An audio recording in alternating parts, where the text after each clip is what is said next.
जी हाँ, आज बातचीत करेंगे महंगाई की चुनौती पर, क्योंकि एक बहुत ही इम्पोर्टेंट फैक्टर है और इस पर एक रिपोर्ट आई है। तो कोरोना के दौरान अगर आपने गौर किया होगा तो बम्पर ग्रोथ हासिल कर चुके एफएमसीजी सेक्टर के लिए आगे की राह थोड़ी कठिन होती हुई दिख रही है, क्योंकि इन्फ्लेशन का प्रेशर है। कैंटार एक बड़ी रिसर्च कंपनी है जिसने अपनी एक एफएमसीजी पर रिपोर्ट निकाली है और इस रिपोर्ट में ये देखा गया है कि 2/3 लोग महंगाई की वजह से अपने घर का बजट थोड़ा सा श्रिंक कर रहे हैं। लोगों की ग्रॉसरी और रोज़मर्रा की चीज़ों में खर्च की कमी आ रही है। ख़ासतौर पर अगर आप व्हीट सेगमेंट को और फ्लोर सेगमेंट को देखेंगे तो वहाँ पे एक अलग तरीके की एक डायनेमिक्स और स्टोरी बनती हुई दिख रही है। तो क्या क्या नई चीज़ें निकल के आ रही हैं और कैसे एफएमसीजी सेक्टर को हम समझें, कैंटार की इस पूरी रिपोर्ट में ये बात लिखी गई है और उसी पर हम आज बातचीत करेंगे कि और आगे 2023 के लिए चैलेंजेस क्या हो सकते हैं। इन सारे मुद्दों पर बातचीत करने के लिए हमारे साथ जुड़ रहे हैं कैंटार के south Asia world panel division के मैनेजिंग डायरेक्टर के रामकृष्णन जी। रामकृष्णन, बहुत बहुत स्वागत है आपका CNBC आवाज़ पर। और जब मैंने ये रिपोर्ट पढ़ी तो इसमें कुछ अंदर के फैक्ट्स बड़े इंटरेस्टिंग लगे मुझे, तो मैंने सोचा इस पर थोड़ी सी बातचीत आपसे होनी चाहिए।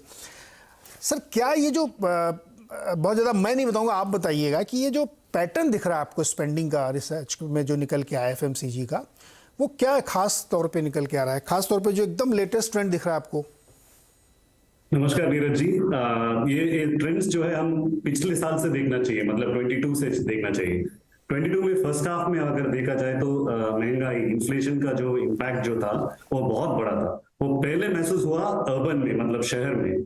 फर्स्ट हाफ में देखा जाए तो अब गांव के एरिया, मतलब रूरल एरियाज में उसका इम्पैक्ट इतना नहीं था, क्योंकि दो कारण थे। पहली कारण ये था कि फसल बहुत अच्छा था, हार्वेस्ट बहुत अच्छा था। दूसरी बात ये था कि एक्सपोर्ट्स का, वीट का एक्सपोर्ट बहुत ज्यादा था। इनके वजह से ग्राहक के पास कैश था रूरल एरियाज में, इसलिए इन्फ्लेशन का इम्पैक्ट नहीं हुआ था फर्स्ट हाफ में। सेकेंड हाफ में अर्बन एरियाज में क्या हुआ कि इन्फ्लेशन थोड़ा उसका आदत पड़ गई, थोड़ा सा ग्राहक को उसको मैनेज करने के लिए थोड़ा सीख गए हैं। लेकिन रूरल एरियाज में अभी मतलब सेकेंड हाफ ऑफ 22 या फर्स्ट हाफ ऑफ 23 में इन्फ्लेशन का असर पड़ रही है। इसके वजह से उनका स्पेंड्स जो है, एक्सपेंडिचर जो है, उसको मैनेज कर रहे हैं ऐसे वैसे करके। तो इसके बारे में हम बात कर सकते हैं। राइट। रामकृष्ण सर, कुछ सेगमेंट्स हैं एफएमसीजी के जहां पे ग्रोथ नहीं आ रही है, या इनफैक्ट आपने अपनी रिपोर्ट में लिखा है कि 0.54% की ग्रोथ देखने को मिली, और अदर उसको और डीप में जाके देखें तो एक्चुअली कम हुआ है। ये थोड़ा एक्सप्लेन करिए सर हमें। बहुत सारे सेगमेंट्स हैं। पहले तो आप एक तरह के कैटेगरीज होते हैं जिसको हम कहते हैं डिस्क्रिशनरी। डिस्क्रिशनरी का मतलब अगर वो आपके पास है तो बहुत अच्छा है, अगर है नहीं तो भी चलेगा। ऐसे कैटेगरीज होते हैं जैसे जूसेस है, सूप्स है। ऐसे कैटेगरी में कंज्यूमर ये कह रहा है कि महंगाई की वजह से वो लेना शायद बंद कर देंगे या कम कर देंगे। एक तरह की कैटेगरी है। दूसरी तरह की कैटेगरी है जिसको हम कहते हैं स्टेपल्स, मतलब जैसे गेहूं है, जैसे ऑयल्स है, चावल है, ऐसे कैटेगरीज। इन कैटेगरीज में फर्क कम है, लेकिन इसमें भी अभी फर्क इसलिए पड़ा है कि व्हीट, मतलब गेहूं, बहुत सारे स्टेट गवर्नमेंट्स गेहूं फ्री दे रहे, ग्राहक के लिए फ्री दे रहे। इसके वजह से आटा, पैकेज्ड आटा लेने का हैबिट थोड़ा कम हो गया। सो इस वजह से आप टोटल एफएमसीजी बास्केट को आप देखें तो इसमें आटा का हिस्सा बहुत ज्यादा है। तो उसके वजह से जब आटा फ्री में, गेहूं फ्री में मिल रहा है तो एफएमसीजी का ड्रॉप उसके वजह से हो रहा है। तीसरी कैटेगरी हम बता सकते हैं होम हाइजीन, तो मतलब टॉयलेट क्लीनर, फ्लोर क्लीनर, ऐसे कैटेगरीज। इन कैटेगरीज में कोविड के टाइम में उनका यूसेज बहुत ज्यादा था, क्योंकि लोगों के मन में एक थोड़ा डर था और सबको साफ रखने के लिए बहुत कुछ कोशिश कर रहे थे। उसका ग्रोथ थोड़ा कम हुआ 22 में, और उसका वो अभी भी रिकवर नहीं हुआ है, तो वैसे ही है। चौथा कैटेगरी हम जिसको कह सकते हैं स्नैकिंग। स्नैकिंग जैसे बिस्किट्स, चिप्स वगैरह स्नैकिंग होते हैं। कोविड के टाइम पे बहुत सारे लोग वर्क फ्रॉम होम करते थे, इसीलिए बहुत जबरदस्त ग्रोथ हुआ स्नैकिंग कैटेगरी में। वो ग्रोथ जो था वो कंटिन्यू हुआ कोविड के बाद भी, वर्क फ्रॉम होम बंद होने के बाद भी उसका बहुत कुछ ग्रोथ रहा था। लेकिन अब लास्ट 3 मंथ्स में देखा जाए तो उसका ग्रोथ थोड़ा कम हो गया है। फिर भी ग्रोथ है, मतलब आप 2019 या 2018 से कंपेयर करें तो बहुत बढ़िया ग्रोथ है। लेकिन जो ग्रोथ था कोविड पीरियड में उससे थोड़ा अभी कम है।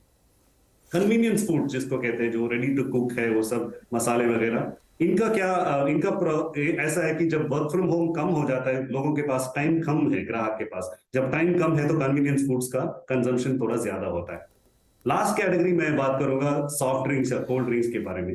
कोल्ड ड्रिंक्स कोविड टाइम में बहुत जबरदस्त इफेक्ट हुआ। मतलब कोविड हुआ था समर में, जो पीक सीजन होता है सॉफ्ट ड्रिंक्स के लिए। सो 2020 और 21 में बहुत कुछ डाउनफॉल हुआ सॉफ्ट ड्रिंक्स कैटेगरी में।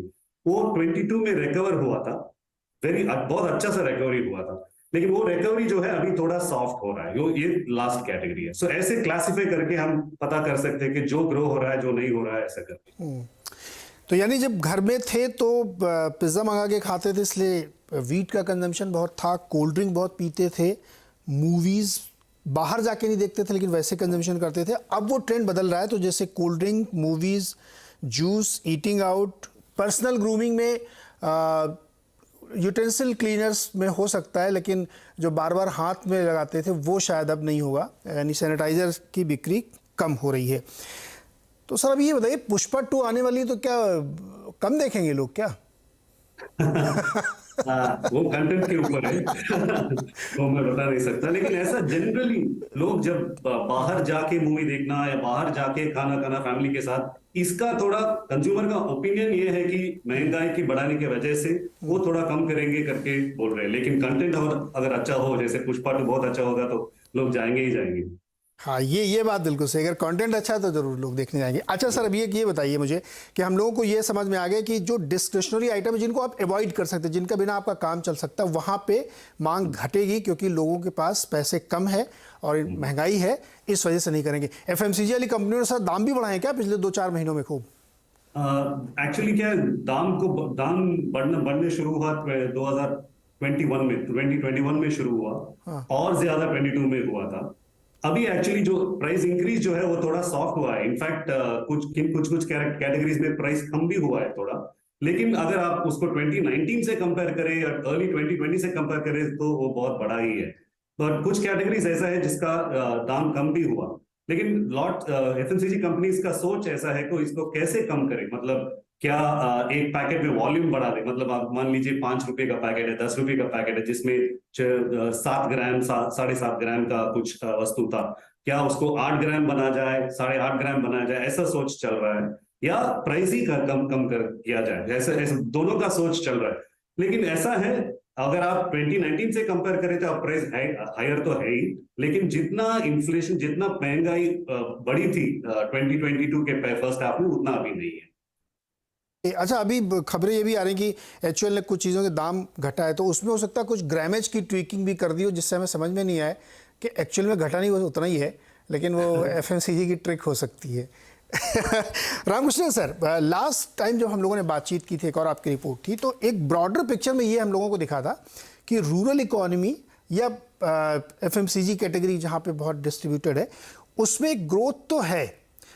क्या वो ट्रेंड अभी भी इंटैक्ट है या इन चीज़ों की वजह से उस पर असर पड़ रहा है? अब रूरल के जब आप एनालाइज करेंगे, आप